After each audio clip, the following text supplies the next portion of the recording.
La electroquímica trata de dos importantes procedimientos. Primero, el empleo de la energía eléctrica para producir transformaciones químicas. Segundo, el procedimiento contrario, el empleo de reacciones químicas para producir energía eléctrica. Para estudiar los efectos químicos de la energía eléctrica vamos a usar este aparato cuyos dos electrodos están conectados con un acumulador. El agua destilada es muy mal conductor, puesto que la aguja del medidor se queda en cero. Pero le agregamos ácido clorhídrico. El medidor indicará que una corriente eléctrica está pasando por la solución.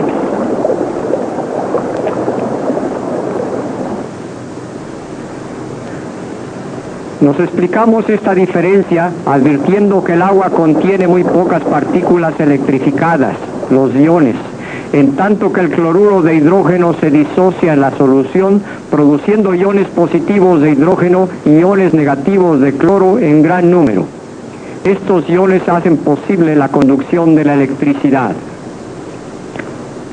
Cuando se deja pasar la corriente, los iones negativos se dirigen al polo positivo y los iones positivos acuden hacia el polo negativo. Este movimiento hacia los electrodos no es más que una fase del paso de la electricidad.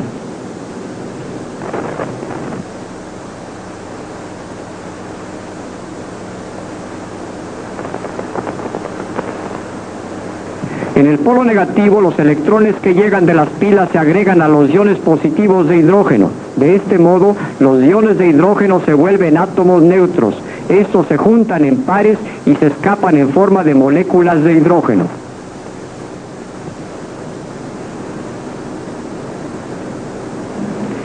Se indica su presencia por las ligeras explosiones con que arde el gas.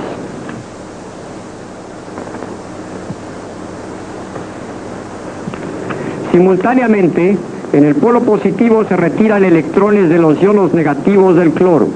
Nuevamente, los átomos neutros que resultan se combinan en pares para formar moléculas de cloro.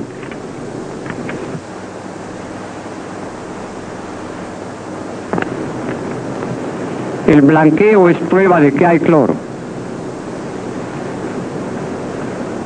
El transporte de iones a los polos y la descarga subsecuente de iones de cloro hacia el cloro y de iones de hidrógeno hacia el hidrógeno constituyen la descomposición eléctrica del ácido clorhídrico.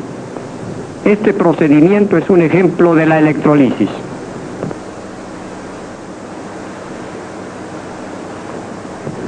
Ahora vamos a invertir el procedimiento y uniendo hidrógeno y cloro generaremos una corriente eléctrica.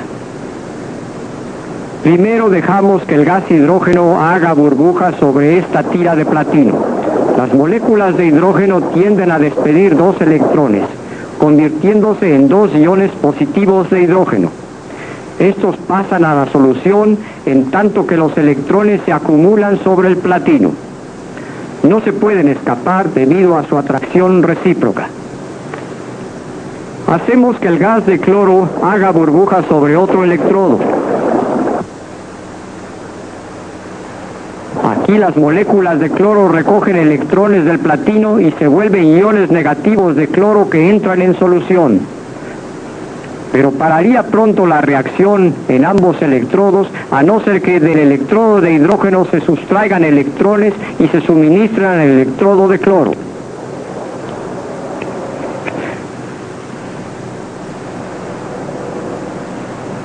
Al conectar los dos electrodos, el medidor no acusa el esperado paso de corriente.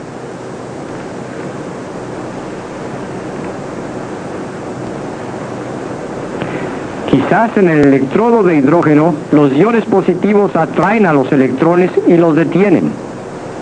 Se zanja esta dificultad conectando las dos vasijas con un tubo que contenga iones tanto positivos como negativos.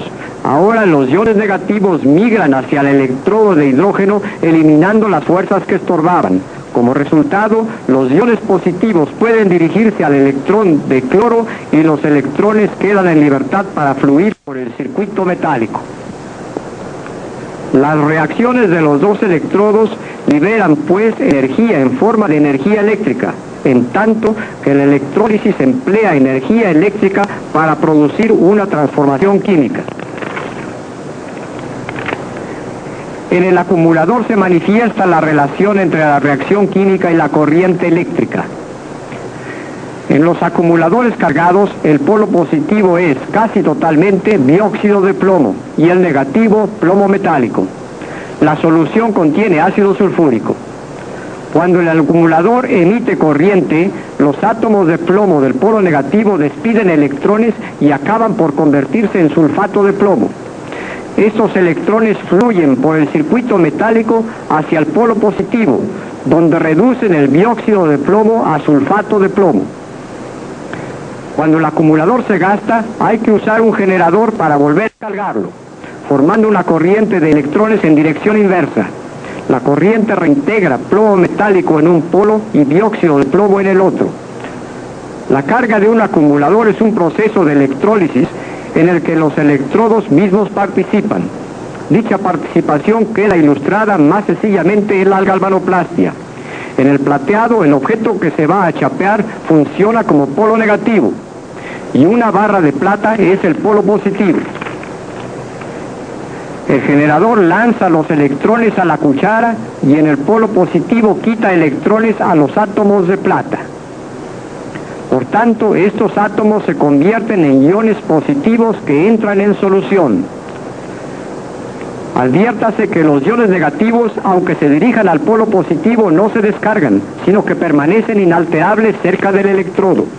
Es evidente que los átomos de plata del electrodo suministran más fácilmente los electrones que los iones negativos de la solución.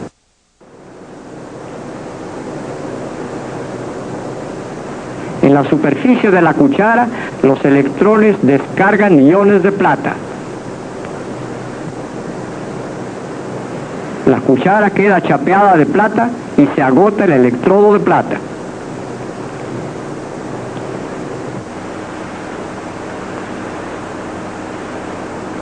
En la refinación electrolítica del cobre, el metal impuro se funde en planchas, que servirán de electrodos positivos.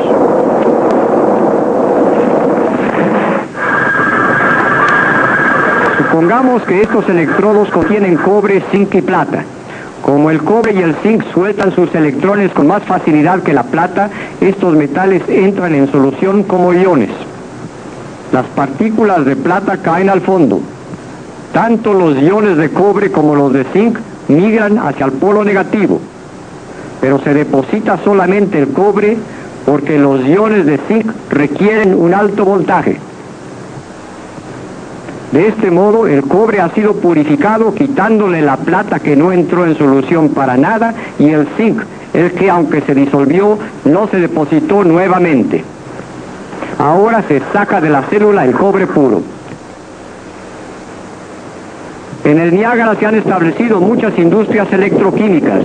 Una de ellas produce hidróxido de sodio mediante la electrólisis del cloruro de sodio. En este proceso los electrodos no se alteran en tanto que el agua del baño desempeña un importante papel. Los electrones llegados al polo negativo descargan los iones de hidrógeno del agua.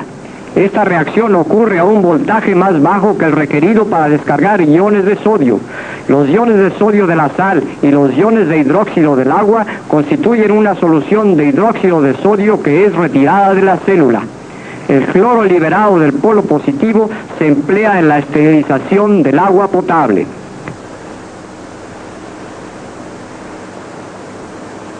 Las contribuciones que la tecnología ha recibido de la electroquímica son muy numerosas. Al oxígeno producido electroquímicamente se debe la soldadura autógena de los rascacielos y de los cascos de los transatlánticos. Las aleaciones ligeras modernas, cuyos componentes son productos de la electroquímica, nos han hecho posible la conquista del aire y el elevarnos hasta la estratosfera.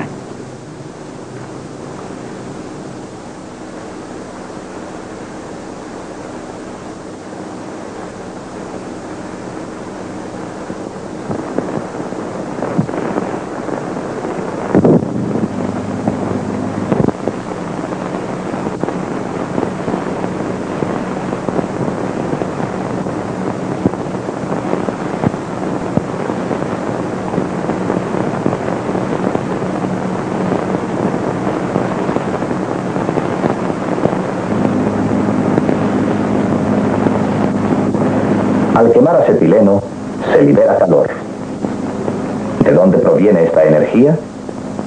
Los químicos explican tales efectos caloríficos en términos del enlace químico.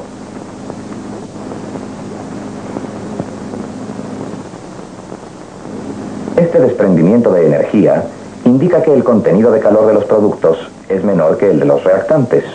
El contenido de calor de un compuesto es fijo debido principalmente a sus enlaces químicos. Para explicar la liberación de calor, debemos entender por qué se forman los enlaces químicos. Consideremos el enlace en la molécula más simple, hidrógeno. Este aparato nos permite generar átomos de hidrógeno en un tubo de descarga y estudiar la formación de la molécula de hidrógeno. Después de ajustar el flujo de gas, se conecta el voltaje. El estudio espectroscópico de la luz emitida muestra que se producen átomos de hidrógeno en la región brillante. Los enlaces en las moléculas de hidrógeno se rompen para formar átomos.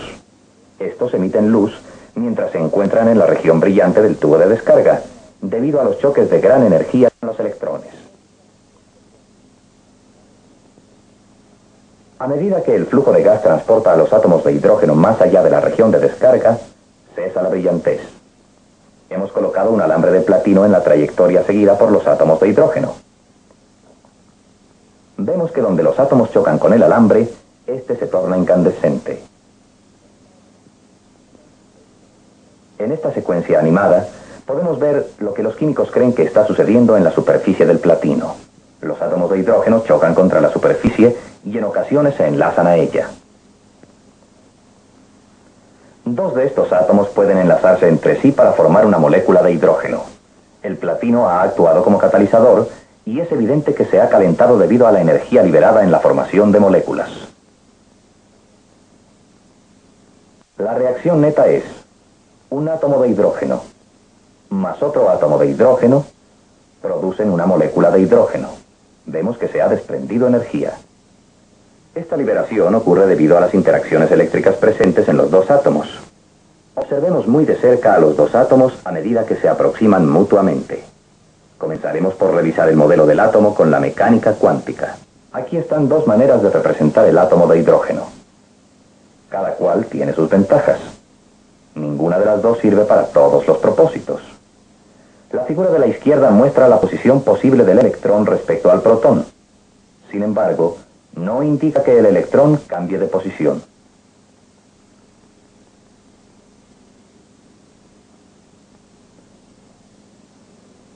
A la derecha, el átomo de hidrógeno enfocado desde el punto de vista de la probabilidad nos indica que el electrón ocupa un espacio alrededor del núcleo, pero no nos dice dónde puede estar el electrón en cualquier instante. La relación entre estas dos representaciones puede ser comparada con la relación entre estos dos trompos. Los trompos están colocados de manera que no se caigan. Ambos están girando rápidamente, de modo que solo podemos obtener una visión borrosa de los mismos. Pero supongamos que repentinamente paramos uno de los trompos. Ahora podemos apreciar la forma del mismo. También pudimos ver su orientación en el instante en que su movimiento fue interrumpido.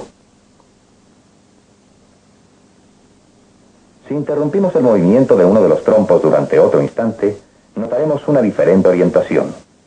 El trompo que gira nos proporciona una visión borrosa, que es el promedio de todas las orientaciones que puede adoptar con el tiempo.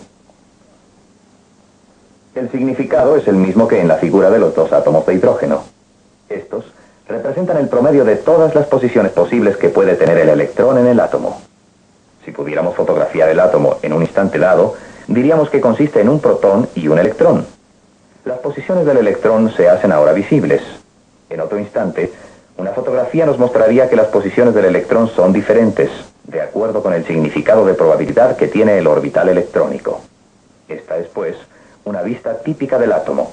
Tiene la ventaja de que nos permite discutir las interacciones electrostáticas entre partículas. Aquí, en este átomo de hidrógeno, el protón y el electrón se atraen mutuamente. Se debe realizar un trabajo para separarlos, aumentando así su energía potencial.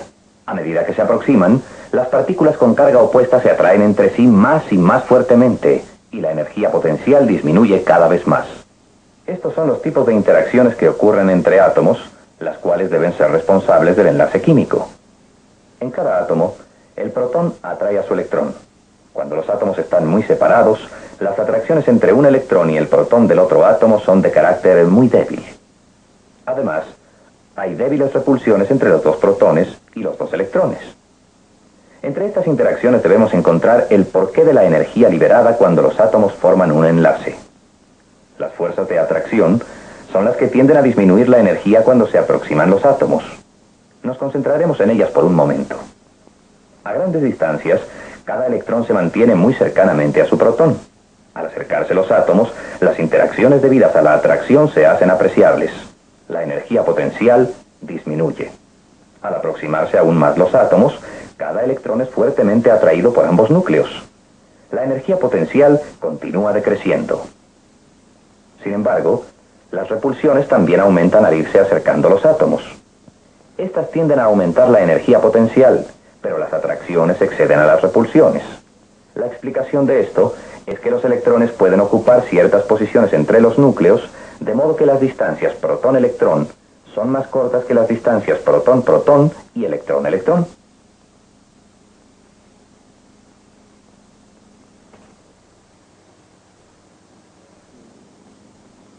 Si los átomos se aproximan demasiado, las repulsiones protón-protón se hacen más fuertes que cualquier otro tipo de interacciones. Esta es la distancia más corta posible entre ambos protones. En esta posición, aumenta la energía potencial, lo que ocasiona que los átomos tiendan a apartarse de nuevo. Hay una distancia para la cual la energía es mínima. En esta distancia, las fuerzas de atracción igualan a las fuerzas de repulsión. La distancia a la cual se logra el balance de estas interacciones eléctricas opuestas y un mínimo de energía se denomina distancia equilibrio de enlace. Anteriormente observamos que la formación de un enlace químico va acompañada de la liberación de energía. Vamos a examinar más íntimamente los cambios de energía que tienen lugar cuando dos átomos de hidrógeno se combinan para formar una molécula. Veamos de nuevo las interacciones entre los dos átomos a medida que se aproximan. Esta vez, reuniremos en una gráfica a escala la energía total electrónica graficada como función de R, que es la distancia internuclear protón-protón. Cuando los átomos de hidrógeno están a gran distancia, la energía será la del átomo de la izquierda, EH, más la energía del átomo de la derecha, EH también. La suma de la energía de los dos átomos aislados es 2EH. Cualquier interacción entre los átomos, cuando estos se encuentran separados, ocasionará que la energía sea ligeramente menor que 2EH. A medida que se aproximan los átomos, su energía potencial se hace menor, como sucede con una pelota que rueda loma abajo. A la distancia de equilibrio de enlace, la energía potencial es mínima. Si los átomos son forzados a estar aún más cerca, predomina la repulsión, y la energía aumenta rápidamente. Los átomos vuelven a separarse de inmediato, buscando la posición en la cual su energía es mínima. Ahora tenemos un modelo para explicar el enlace de los átomos más sencillos, los átomos de hidrógeno. Vemos que se forma un enlace químico debido a que la energía disminuye al acercarse los átomos. Esta disminución proviene de la atracción de cada electrón por los dos protones.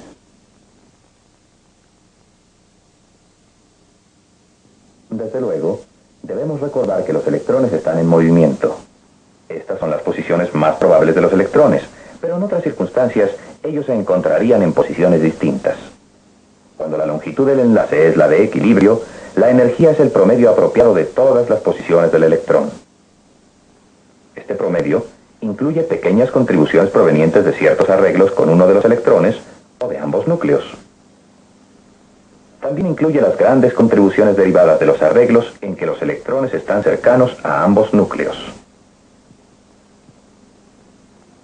Ahora vamos a examinar las interacciones presentes cuando dos átomos de helio se aproximan entre sí. De nuevo usaremos las representaciones fotográficas instantáneas para estudiar las interacciones eléctricas. Un átomo de helio tiene dos protones en el núcleo y dos electrones en el orbital 1s. Recuérdese que estos electrones están en constante movimiento, aun cuando los estamos mostrando como pueden aparecer en cualquier instante. En cada átomo de helio, los dos electrones son atraídos por los dos protones del núcleo. Pero los dos electrones que tienen carga negativa se repelen mutuamente. Las mismas interacciones eléctricas están presentes en todos los átomos de helio.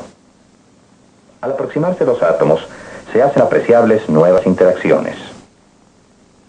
Encontramos que las atracciones entre electrones y protones de átomos opuestos comienzan a ejercerse. Pero como en el caso anterior, las repulsiones se hacen mayores a medida que los 4 electrones y los 2 núcleos cargados positivamente se acercan entre sí. Hay una repulsión mucho mayor cuando se acercan 2 átomos de helio que cuando se aproximan 2 átomos de hidrógeno. Al aproximarse aún más los átomos, las atracciones y repulsiones se hacen mayores. ¿Pero cuál efecto energético predomina? ¿Son las fuerzas de atracción lo suficientemente fuertes para bajar la energía potencial y formar el enlace?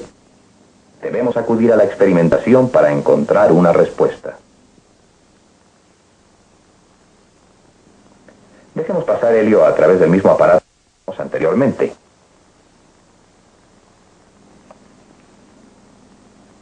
Ajustamos el flujo de gas igual que antes.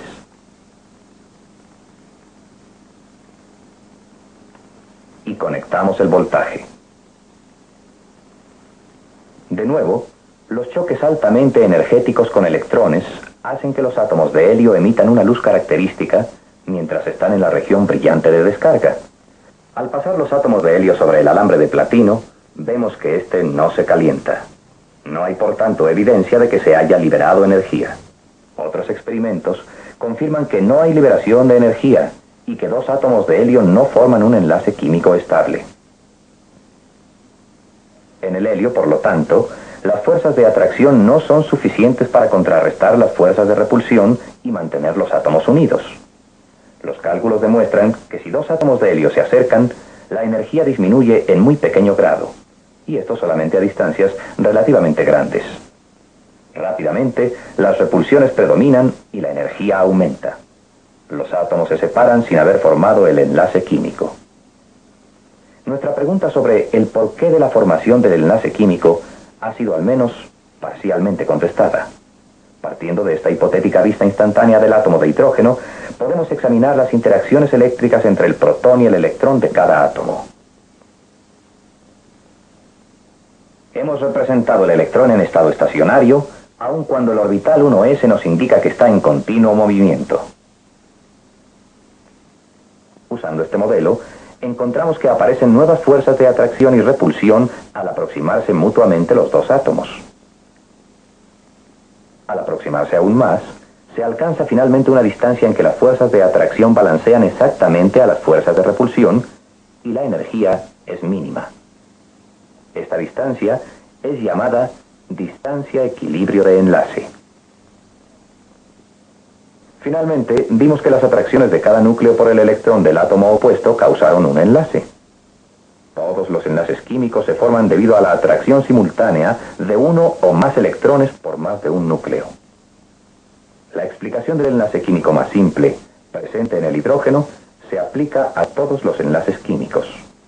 Ello nos da una base para la comprensión de los efectos energéticos en todas las reacciones químicas.